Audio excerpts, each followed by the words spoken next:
Hi guys, it's Joe again. Welcome back to another episode of Zen Road Trucker. And I don't know if you can tell by my accoutrement, it's just like 3 minutes from when I hit the stop button on the last video. So I left you on kind of a hanger. I said the adventure begins because when I got out of orientation, uh, it was then the quest for the truck. And like Frodo and Samwise, I had to make kind of an epic journey.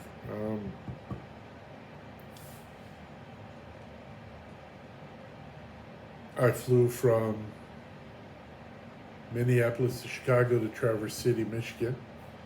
I spent the night in Traverse City, Michigan, and then took a taxi to Cadillac, Michigan, where the truck I was initially assigned was, initially being the working work. During recruitment, orientation, and beyond, I had made an effort and a point of exclaiming that I have significant allergies to cigarette smoke and cannot be in a smoker truck. This never made it to truck assignments. Truck assignments had no idea.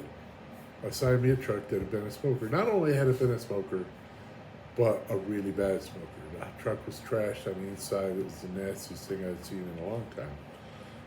And it was that way because the people that were supposed to detail it had called roadside service and said, we can't even detail it, it's so nasty, we're going to have to do a lot of other stuff to it. And they finally did, they got it taken care of, but it wasn't to the point where I could get it. And I called that day. I mean, I was in it for 2 minutes and started wheezing. Call up road service, says, hey guys, I'm not supposed to have a smoker truck. I can't sit in a smoker truck. I'll end up in the hospital in less than a day. Can we find another truck for me? And I didn't get any feedback, any bad stuff. Yeah, I'm sorry.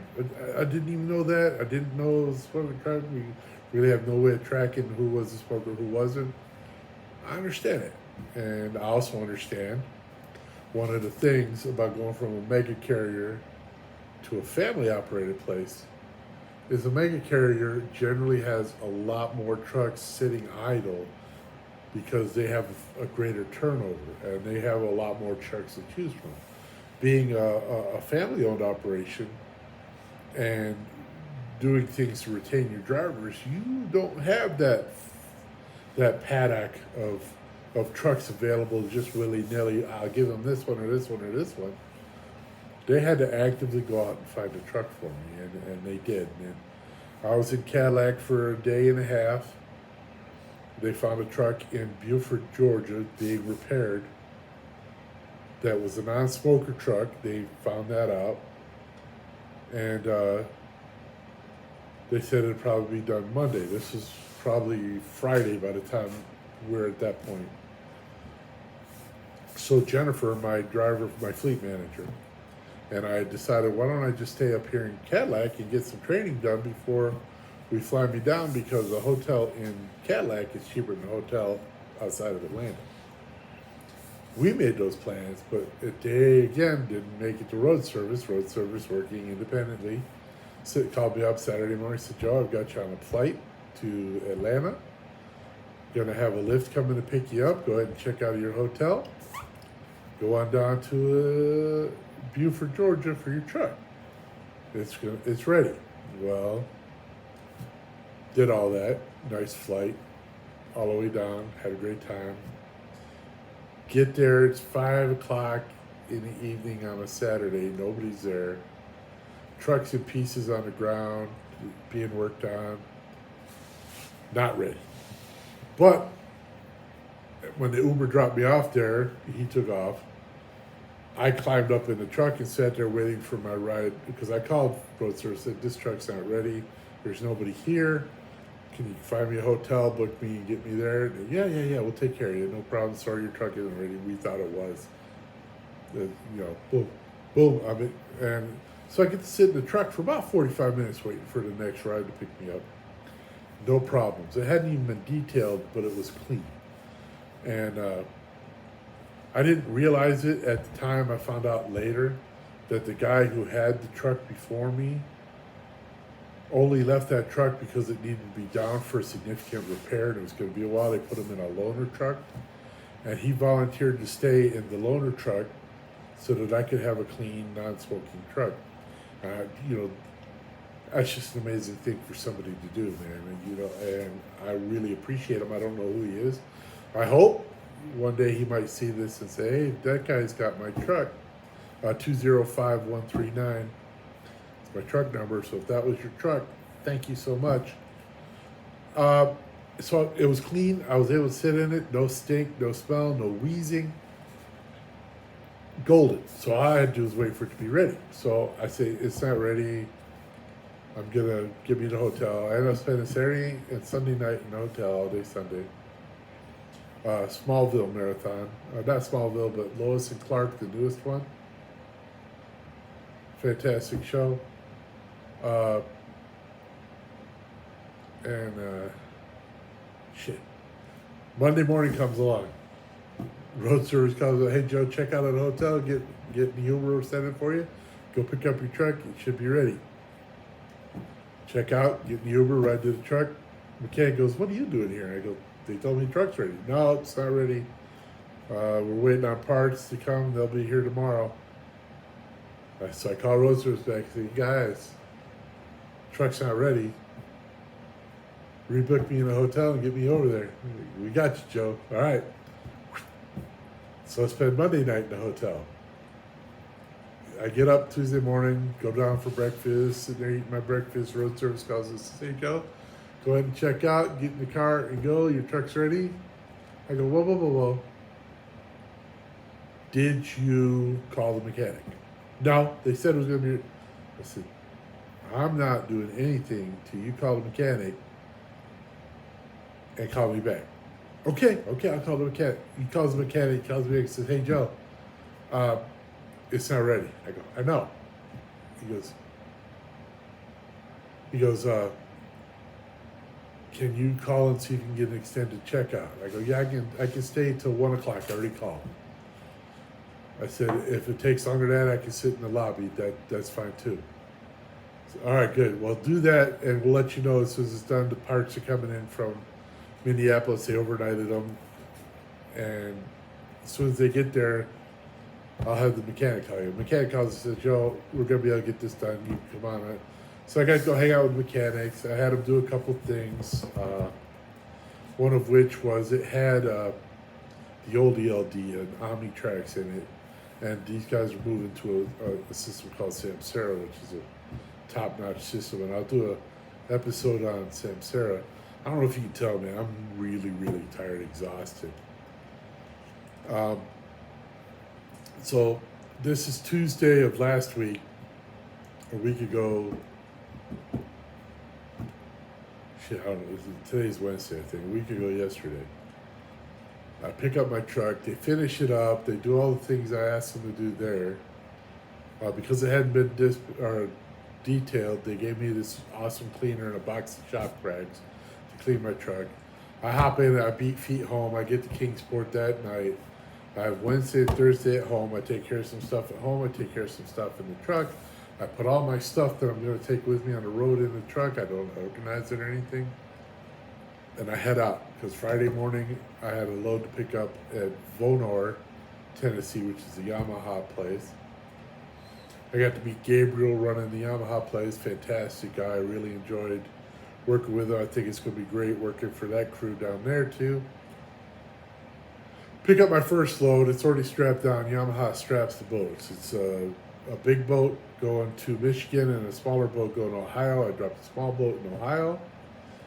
And I dropped the big boat in Michigan, and I come up here to Cadillac. Well, I picked it up Friday. I don't deliver till Monday morning. Well, it's only 300 and something miles away from Knoxville, which is wherever north is, give or take, Maryville. So I pull up the road to Corbin, Kentucky. And if you're not familiar with Corbin, if you were to come out of Kingsport, where I live, to 75, that exit coming through the Cumberland Gap Tunnel to 75, that's Corbin, Kentucky. So it's not far from the house, 124 miles from the house. I could have went home, but then I wouldn't have got everything done in my truck that I needed to get done. So I spent that weekend getting my truck right, reading up on the procedures for the division I'm going to be working in, and just relaxing, getting back into the truck mode because I've been out of a truck for over a month by now. Take off, get up here, do the 2 deliveries, which were great. I wasn't expecting to have to do as much backing because these are little marina stores, little boat stores, and they're tight little places. So you actually have to get in there and finagle the trailer in where it needs to be. So it was really challenging to do the backing required to get those boats out. You know, I thought it was challenging backing a truck to a dock, but fitting it between rows of boats and cars back to a crane, it's kind of fun. It's a challenge, and I love challenges. So, dropped off both those boats, made it up to Cadillac that night, spent the night in the yard sleeping in my truck. The morning comes, they have a guy coming to pick up a load, and we're going to help him. He's going to train us while we're strapping down his load. He's going to go through all the steps and stuff and kind of teach us everything we need to know. Because here at Cadillac, for the wreck fleet, not the Yamaha fleet, but the wreck fleet, the boats come out untethered. We have to strap them down.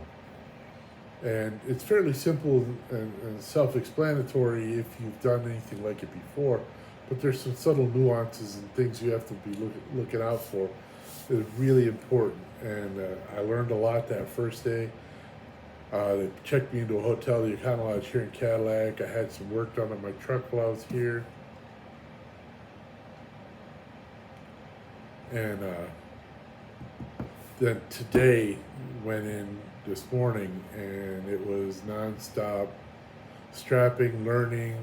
Mark was the trainer today, and very informative, a lot of hands-on stuff, a lot of actual physical work, which I haven't been doing, and it was hard for me. I used muscles I didn't use, and that's why I'm so exhausted right now that I can barely keep my eyes open. But again, just hands-on practice makes perfect. Muscle groups being worked that hadn't been worked.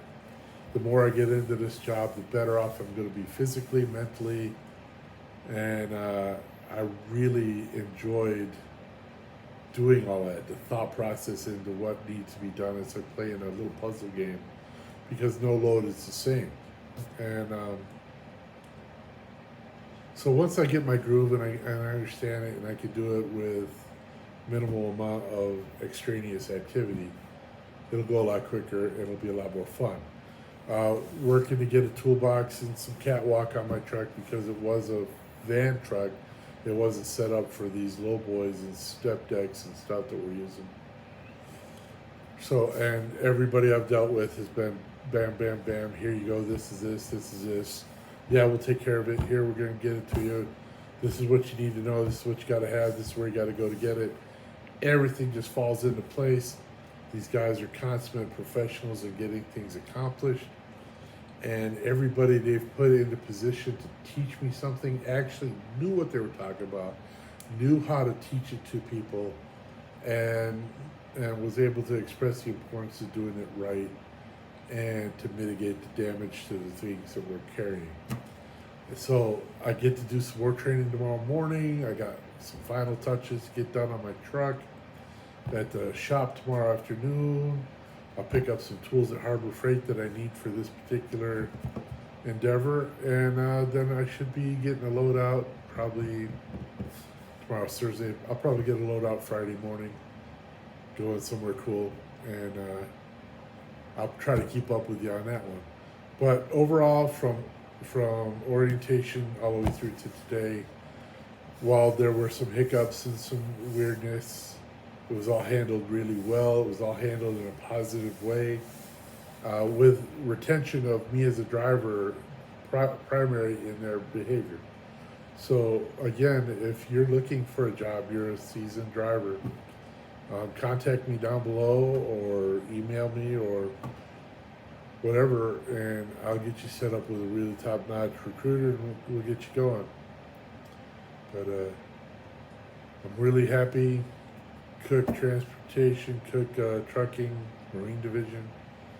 I hope to have a lot of cool stories for you soon. So, guys, don't be dicks. Lift each other up, support each other, and have a great time.